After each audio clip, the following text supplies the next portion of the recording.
আর এ অত্যন্ত কোমলও বটে। আর আপনি চাইলে এটা সোজাও করে দিতে পারেন, আর চাইলে এটা বেঁকিয়েও দিতে পারেন।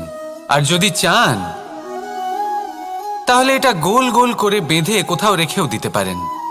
এবার এই কোমল দড়ি যদি কোনো নিষ্ঠুর কঠিন পাথরে বারংবার জড়িয়ে দেওয়া হয়, তাহলেও তাকেও কাটতে পারে, নিজের ছাপ ছেড়ে যেতে পারে, সেটার আকারও বদলে ফেলতে পারে।